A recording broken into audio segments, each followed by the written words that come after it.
the photos fail to foreshadow the finish. Sunday I started crying, and I cried till Tuesday. I mean, it's just hard. The text to Mom reveals so much more. Somewhere I lost my fight. I'm trying to find it again. I just needed to get away from me, but I was always there. She really tried. She tried to get better. From nurse on college scholarship to patient at treatment centers, Tommy Lilpop was one of 2 drug overdose deaths the same night at the Greenwood Red Carpet Inn. Police told her mother that her boyfriend continued doing drugs for days next to Tommy's decomposing body. So she was cremated without me ever seeing her. Kathy Lowe begged police to file homicide charges against the repeat offending dealer who could be traced through Tommy's phone. He kept trying to tell me that there was no such charge in Indiana for dealing a controlled substance that results in a death. And then got mad at me because I said, well, yes, there is. It's Indiana Code 3542-1-1.5. And he got mad, and he started screaming at me that my daughter was just a drug addict, that he didn't have to do nothing for me, and he certainly didn't have to do nothing for her. Same kind of story for the mother of Robert Gibson, who died of a drug overdose. Too afraid to do an interview, she insists the people who sold her son the fatal dose are still dealing drugs at 27th and Slevin in Louisville. She says she couldn't get police to do anything about it, so she called me. I went undercover and recorded as many as 10 people per hour on bikes or on foot, going in, spending a few minutes inside, then coming out. And cars pulling up, waiting for this man to come out. Something happens through the window, and then cars take off, over and over. One of the people living here is Robert Smothers, charged in 2013 with trafficking marijuana and possessing cocaine. 2015, trafficking heroin and engaging in an organized criminal syndicate. 2017, trafficking methamphetamine. And in 2018, sentenced to 2.5 years in prison. I'm John Bull with Wave 3. Do you know a Robert Gibson? I went back to the house with a visible camera this time. I'm going to be honest with you, okay? Yeah. Robbie was my friend. Looks like to me a bunch of drug addicts. I love here, Robbie. Not anything okay? else. And it hurt me bad, okay? He didn't get his drugs here. Well, ain't nobody going to want to come here and get their drugs. I like because Robert, man. they ain't, you know, we do drugs. We don't sell drugs. You do drugs, you don't sell drugs? Yes. What drugs do you guys do? It doesn't matter. It's none of your business. You said you do drugs, so I'm just But it's following none up of with your a question. business what we do. I've also been watching the house here, undercover, just watching, and up to 10 people an hour coming and going, spending a couple minutes inside. Is that wrong to have 10 people? It don't matter if we got 100 people a day coming to our house. Turns out my camera wasn't the only one on this home. See, this lady's had a camera facing our house because we've been harassed. Whatever, Did they think the drug dealing's going on here too? Well, you know, drug dealing goes on, everywhere in Portland. It appears to be a good time to sell drugs in Louisville. Data from LMPD shows a steady decline in all drug trafficking arrests since 2018. Cocaine, heroin, meth trafficking arrests, all plummeting each year. In fact, there hasn't been a first offense heroin dealing arrest for years. Yeah. Have y'all ever thought about how the heroin and stuff gets down here? Because I've never went in a house and someone said, I'm making a batch of heroin today, okay? But we've got plenty of it down here. The problem is I have to be able to show that it was your particular drug that precipitated that particular death. This is the man in charge of the DEA's Louisville division, overseeing operations in 3 states. He says from April 2020 to April of 2021, there were 188 drug overdose deaths just in Louisville, an average of 1 every 2 days. He insists they are prosecuting overdose deaths as homicides. Since 2017, the DEA's heroin investigation team has reviewed 435 overdose cases, initiating 27 investigations and prosecuting 46 people. Many of them, unfortunately, just the evidence isn't there. I mean, that's what it comes down to. These are criminal investigations and federal prosecutions. You have to have the evidence. It takes time to get it, and sometimes no matter what you do, it just isn't there. Back at 27th and Slevin, they think police and prosecutors have their priorities messed up. They told her. Arrest drug dealers, they give them life, and then the child molesters and all that, they get probation. You're allowed to rape kids, but don't sell drugs. The only kid on the Breckinridge County High School football team with one hand chose to play receiver. When I was born, the doctors told my parents that they would miss it more than I would. His name is Chance. Something I never had, so I never really had it to lose. Selected as the most inspirational high school football player in America, Chance Anthony won the National Rudy Award.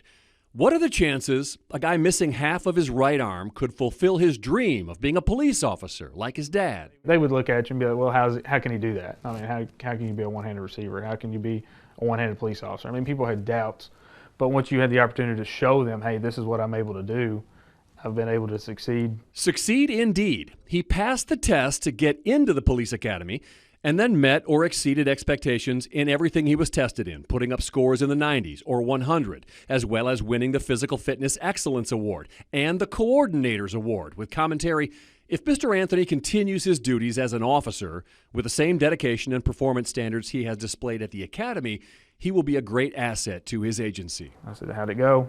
He shook my hand and said, congratulations. So I was like, it was done. After his basic training graduation certificates were signed by outgoing Commissioner Alex Payne and new Commissioner Nikolai Jilic, the winner of the National Rudy Award was rudely interrupted halfway through graduation. They say, hey, we're going to take a bathroom break.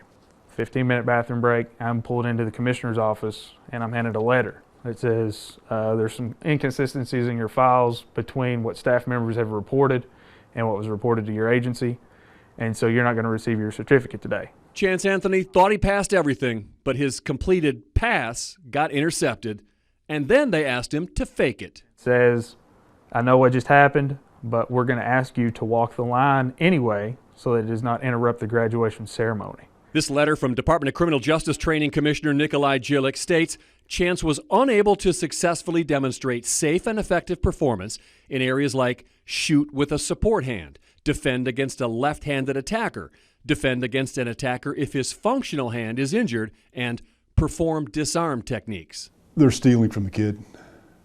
They're robbing him. They're taking something that he earned.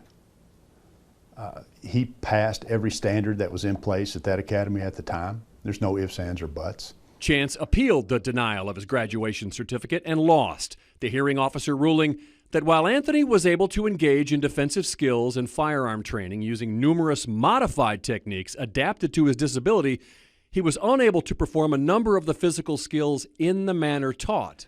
He completed every task he was graded on at DOCJT's training academy. He was listed as a graduate, and in fact, he was entered into the DOCJT computer as a graduate. They tried to change that later, falsely I might add, tried to change it. They put in there he departed, which he did not depart. That was not true. Chance's attorney is referring to this email chain within the DOCJT where they had trouble changing Anthony's status as graduated, with staffers asking questions like, I don't believe he failed any of the academic exams. Is it possible to override the final score? I requested an interview with Commissioner Jilic.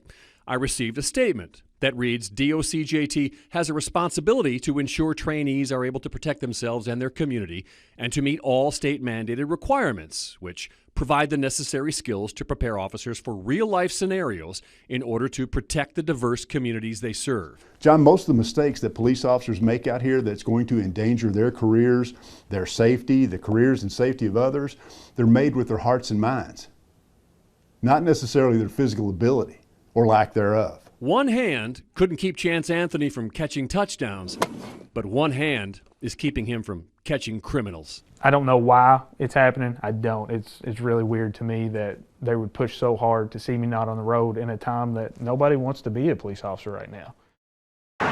Spend some time outside 103 St. Catherine, across the street from Engelhard Elementary School, and it's not hard to figure out what's going on. A steady stream of people, day and night, as many as 20 per hour, walking in, spending a couple of minutes inside, and then leaving.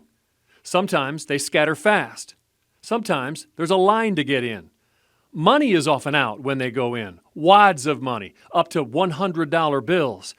They emerge with hands in their pockets, or they pull out and check what they just got in a small wrapped package, or place it in their mouth, a common tactic in case they're confronted by police. I record transactions right outside the house, too. A panhandler on the corner walks over and forks over some cash to a guy on the steps who hands him back something from the palm of his hand. What are they buying? It's hard to say, but this guy unwraps and pops the orange cap on a syringe. Then, one of the guys from 103 St. Catherine gives him what appears to be a small, wrapped, light-colored packet with another one visible in his other hand. He spends some time preparing the syringe, then disappears between homes with it. When they leave, we shoot what they left behind. There's needles in the alley, on the property. There's needles everywhere. One of the neighbors, constantly cleaning up what they're leaving behind, asked us to alter her voice and hide her identity because she's afraid of retaliation. Well, I think the business is booming because you see needles everywhere. You see cars double parked. You see all these people in front. They came across the street. They were under my neighbor's stairwell, shooting dope. She says she has complained to every authority she can think of while counting 11 drug overdoses in front of 103 St. Catherine since July. The first day I start watching, this person walks into the residence, 10 minutes later comes out, and goes to the ground, occasionally twitching or flopping around. The stream of people entering and leaving 103 St. Catherine continues, sometimes pausing to look. The apparent overdose now lying out in the roadway, backing up traffic during evening rush hour. After 15 minutes of this, Louisville police arrive, but nothing happens. When the person is eventually able to get back inside the residence, the officers leave. And a few minutes later, there's another line of people waiting to get in. I try to talk to one of the people coming and going from here. What are all the people coming and going from here doing? You have to ask all them people. Is this like a drug house? No. No?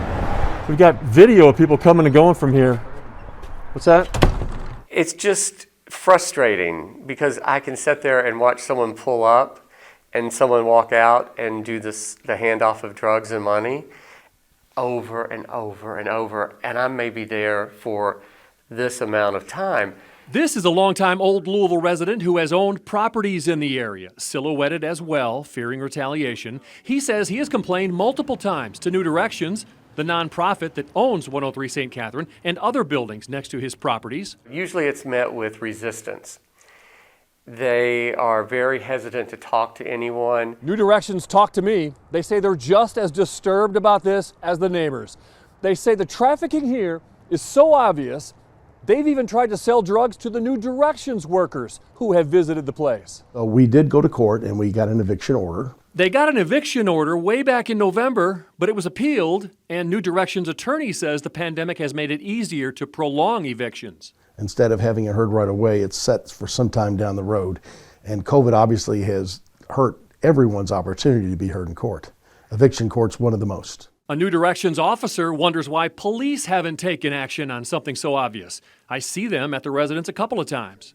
In the past 6 months, we have received approximately 17 calls for service to this address. The assistant chief tells me they're handcuffed by the mass defection of 200 officers over the past 2 years. That's 15% of the force, leaving them thin on investigating these kinds of cases. We used to have impact platoons in all of the divisions, but unfortunately those officers assigned to those impact platoons who would typically deal with a complaint, they had to go back to riding the street because obviously we have to be able to answer and make all of our calls for service. He says another challenge is, even if they make a bust, the court system will turn them loose in 4 to 6 hours anyway. I think the police felt it's contained in this little building. Let's, ignore it and hopefully it won't spread and our job will be a little easier.